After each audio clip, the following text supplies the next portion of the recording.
លោកស្រីនឹងកញ្ញាដែលនិយមតាមដានការផ្សាយបុស្មាទិវាឬក៏ការកត់តំត្របុស្មាទិវាយើងខ្ញុំឬក៏សុភ័ត្រាញូក្លឹបនេះត្រូវថ្ងៃទី2ខែ4ឆ្នាំ2025មានករណីមួយដោយសារ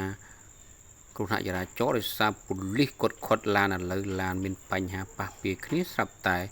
ប៉ូលីសគាត់បរះឬប្រវិចរត់ចោលកន្លែងតើប៉ូលីសធ្វើចឹងត្រូវអត់ខ្ញុំសុំសួរខ្ញុំឆ្ងល់មួយគឺតើគ្រោះថ្នាក់ចរាចរណ៍យើងមិនពឹងទៅប៉ូលីសចរាចរណ៍គ្រោះថ្នាក់ចរាចរណ៍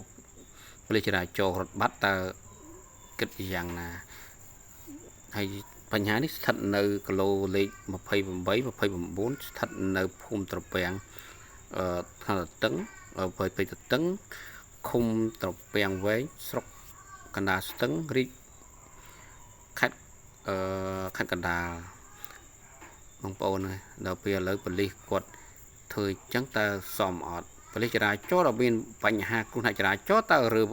ចរាចរណ៍គាត់រត់ចេញតើប៉ូលីសហ្នឹងគឺប៉ូលីសមកពីខណ្ឌឬក៏ប៉ូលីសឃុំឬក៏ប៉ូលីសស្រុកនឹងសូមបងប្អូនពិចារណាទាំងអស់គ្នាតើ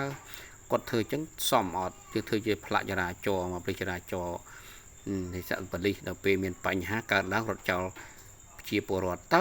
ជាពលរដ្ឋសង្ឃឹមស្អីរាល់ថ្ងៃហ្នឹងបើប៉ូលីសធ្វើអញ្ចឹងបងប្អូនសូមអរគុណសូមជម្រាបលាបញ្ហាចាប់ដើមរើបរះម៉ែថត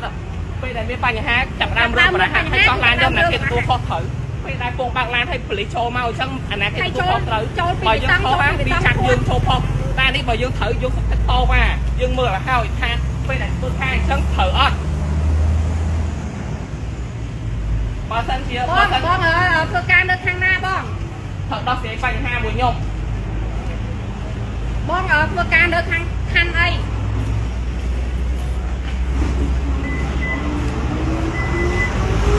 មើលតើឡានខុសអីឡានពោតមុខហ្នឹងគាត់ខុសអីមកដើរបើកឆ្លងទន្ទឹមគ្នាហើយឥឡូវបងសមត្ថកិច្ចបងត្រូវមែនហេតុអីបានជាបងរើបរះអត់តដល់មកបងរើទេអត់ដល់មកបងរើបរះទេមានបញ្ហាគាត់លើហេតុអីបានជាបងតើមានដំណោះស្រាយគេមកឲ្យពួកខ្ញុំហើយខ្ញុំចង់ឲ្យមានដំណោះស្រាយភ្លាមហើយខ្ញុំគឺជិះតាមល្បឿនដែលរដ្ឋាភិបាលកំណត់ឲ្យបងកំតនអាខ្ញុំសុំសួរបងមួយចាតើខ្ញុំចង់សុំដោះស្រាយតាមសន្តិវិធីជាមួយនឹងដំណោះស្រាយមួយពួកខ្ញុំសិនបាទដល់សន្តិវិធីចាមានដំណោះស្រាយមួយពួកខ្ញុំសិនមិនបងត្រូវឲ្យបងបើកអស់ចេញតែអញ្ចឹងទេបងមានសមត្ថកិច្ចចាបងមានសមត្ថកិច្ចផ្លូវជាតិលេខ3ហេតុអីបានភ្លាមបងរើបរះអស់